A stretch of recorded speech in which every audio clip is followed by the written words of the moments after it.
The diesel looked up. Rewind.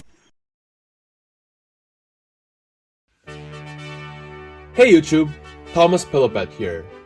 I'll be starting a new series on this channel called Capsule Plarail Discussions, which is inspired by Thomas Wooden Rowley's Wooden Rowley Discussion series. For the first item of this series, we'll be discussing the Capsule Plarail Boco. So while on my trip to Japan, I managed to get a 2023 Boco in the Bill & Ben Strix edition, and I'll be opening him up here.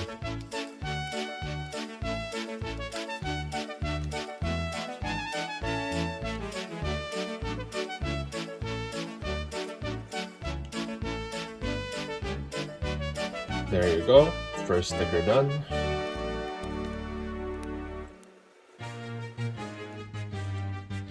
And there you go, stickers complete. So Boco is one of those characters who had very few releases. He was first released in 2002 in the Birdie, Terrence and Cranky edition that was later re-released in 2006. And his final release before disappearing for 16 years was the Buzz Buzz James edition in 2007. This was the last time that you could get the regular version of Boco until he was recently re-released in the Bill & Ben Strix edition in 2023, which is the version that I am holding up here. In 2014, however, they did release his glitter variant, but even with that, Boco has only had 5 releases over the span of 21 years, making him one of the more uncommon characters in the range. So here we have the 2002 Boco, the 2014 Glitter Boco, and the 2023 Boco, as well as the 2004 Bandai Mini Diecast Boco and the Pocket Fantasy Boco from 2003.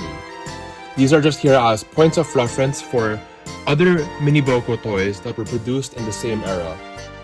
I'll first look at the 2002 Boco. Overall, a solid rendition of the character. Capsule Plarail did a lot right.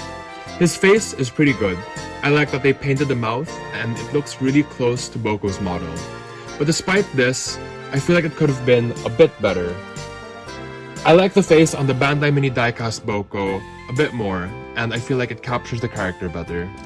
One thing I don't particularly like about this Boco is the roof. I don't mind the changes they made to simplify the design, but it's the fact that they did not fully paint it when the whole roof is supposed to be white. So you can see that there are these green lines here. And on the Bandai Mini Diecast Boco, it is fully painted white, and you can see it here. Another thing with this version of Boco is that he lacks details such as his number and British Railway crest, both of which are present on the Bandai Mini Diecast Boco, as you can see here.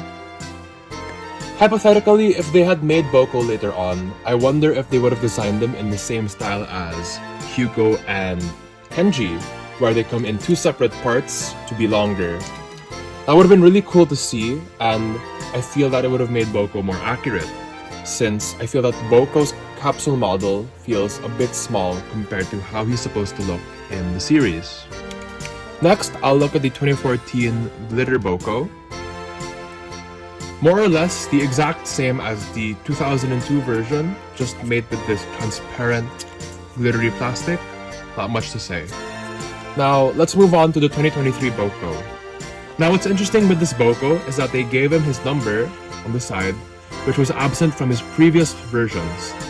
I also really like that he is looking off to the side here. I always felt that these eye variants give them a lot more character, especially when they aren't just looking straight ahead.